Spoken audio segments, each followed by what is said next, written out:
mice. Ventilation is a big deal under pier and beam houses. That's sure is. the one area you see lacking, or there isn't any, or it's got to be able to breathe under that house. Because typically we find most houses that are pier and beam, especially older ones, there's more than likely going to be a plumbing leak at least somewhere. So if which not is several. Typically dumping water, which tends to lead to some things shifting around or rotting out, or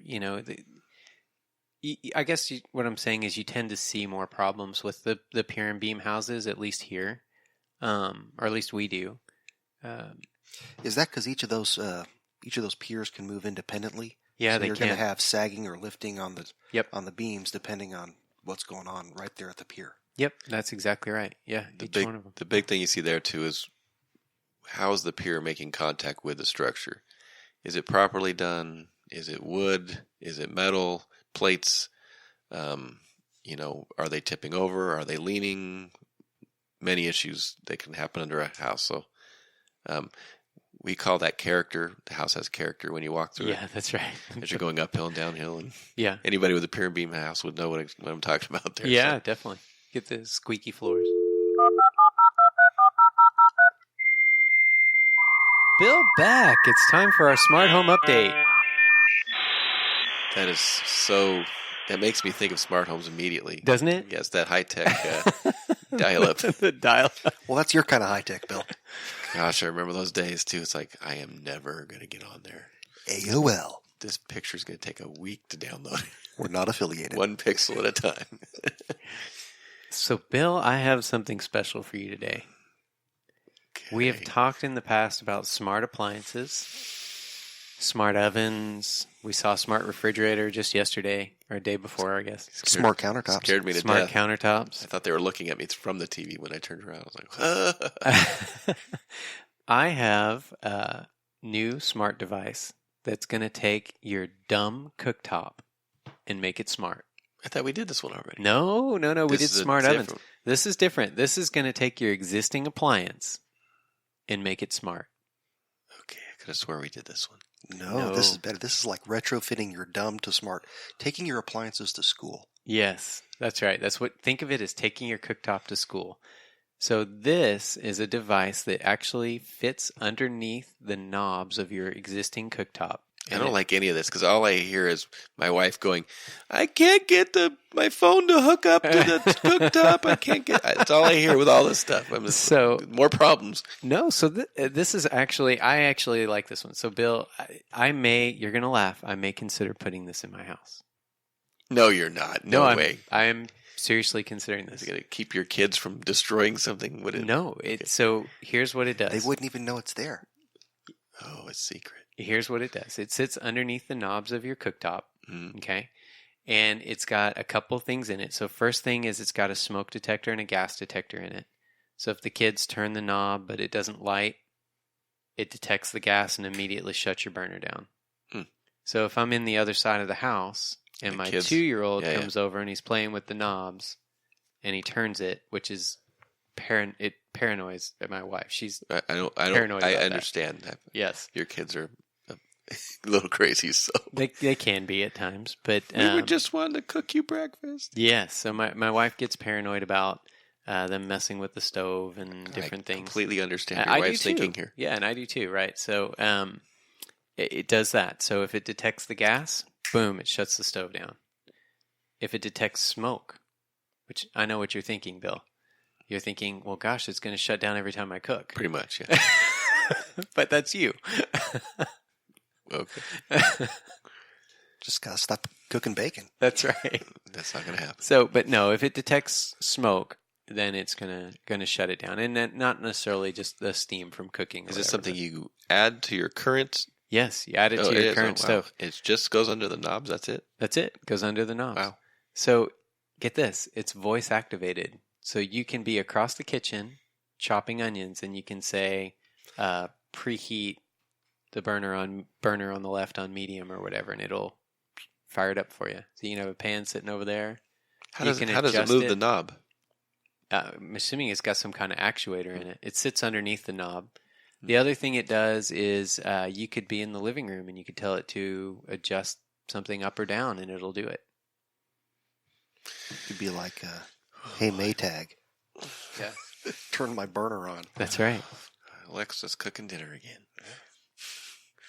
It sounds interesting. The safety features sound like a good idea. Yeah, I like it a lot. Especially if you have young kids. So yeah, you can also set cook times. So let's say you wanted to slow cook something. You could say, hey, I want this burner on simmer in the back for 45 minutes, and you could walk away, and 45 minutes later, it'll shut it down for you. Is this all Wi-Fi based?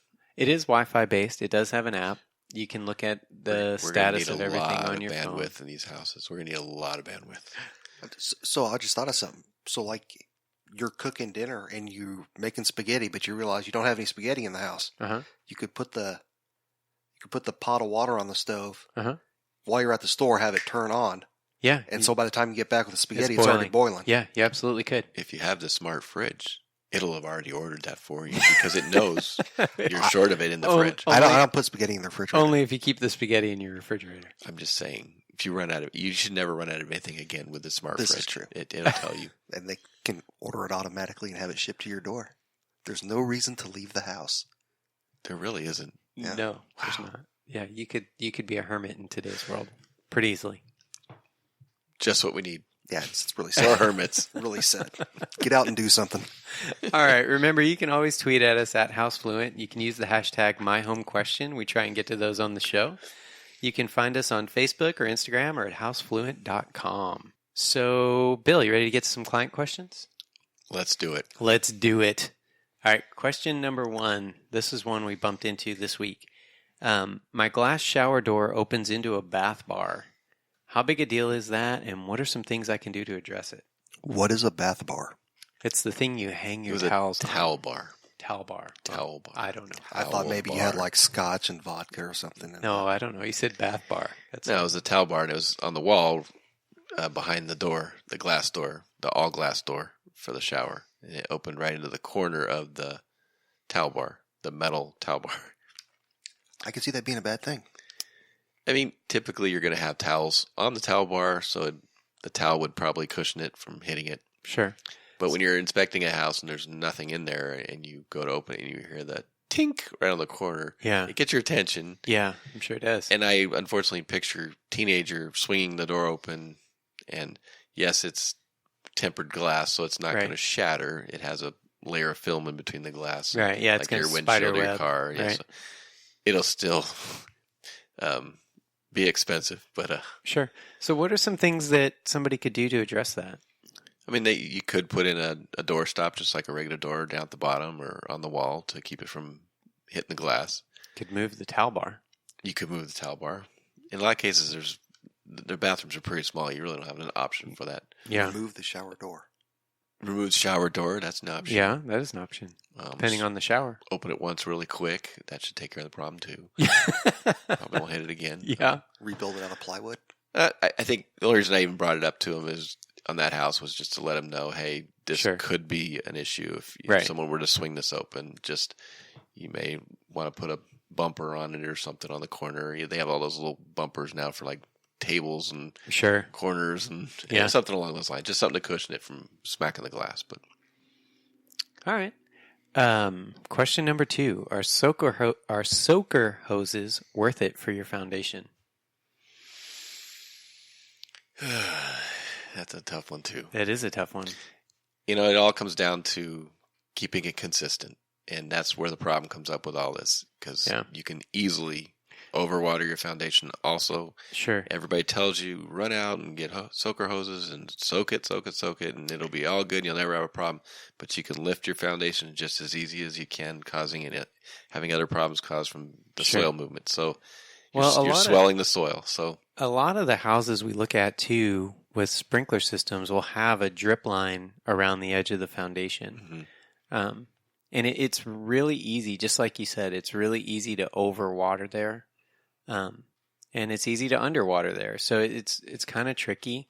I did talk to a structural engineer not all that long ago about this actual topic. And, his advice was essentially, if it's not broke, don't try and fix it, right? If you're not if you don't feel like you're having problems or you're not seeing what you talked about, right? The gaps between your foundation and your ground, and you're not seeing the big cracking in the dirt around the foundation where the clay is drying out and creating these big, sort of canyon-like crevices, then no, it's don't mess with it. It's not worth it. And if you are going to do it in a way that you're watering it multiple times for short intervals, as opposed to dumping 30 minutes worth of water on it at one time.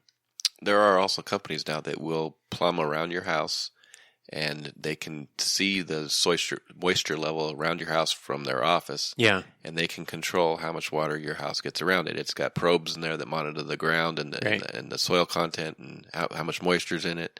And it's actually not that expensive, but it's a pretty nice system. I mean, and you really don't have to worry about it again after that. I mean, and they can tell you exactly how much water you have around your house, and obviously rain and stuff's going to affect it too, and sure, not having gutters, all those other things. But either way, they have a probe in the ground, and they're able to tell you exactly what your moisture levels are in the ground. It's a pretty cool system.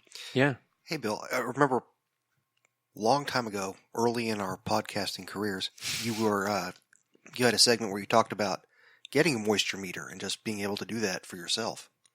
You can. They're not even that expensive. Yeah, you can walk around the house and just kind of plug it in the ground and see where you're at. You can use them for your plants and stuff too, obviously. But yeah, but you could also use it for... Sure. I mean, you need to be able to get it in the ground pretty deep. Those guys run those probes pretty deep into the ground around your foundation. But yeah, you could do that too. All right, new question. I got a question. Yeah. I think we just had this question. Why do I need an equipment disconnect in the closet next to my water heater or in the closet where my air conditioning is? That is a great question. So we get this a lot. We see it oftentimes with older water heaters that have been in there a while, or they've been, sort of replaced by a homeowner. The reason for that is if the water heater, whatever the appliance is, isn't within line of sight of the panel, then the breaker panel. Yeah, the breaker panel where the main circuit breakers are. If whoever's working on it can't see that panel, they have no idea if the power's on or off. So I could be repairing the water heater. I could go out to the panel in the garage, turn the circuit off, right? So I think there's no power. I could be inside replacing a heating element, which is a high voltage part, right? Mm-hmm. And somebody could go out in the garage and turn the power back on. I'd have no idea until I felt that nice electrical tingle run through my body. And so, having that disconnect there, then it's off. You've got it disconnected locally. So it's definitely a safety thing. Without a doubt, it's a safety thing. Yeah. Does it help to have all your breakers labeled correctly also? It does. Yeah, that's definitely... If labeled at all. If labeled at all, yeah. Yeah.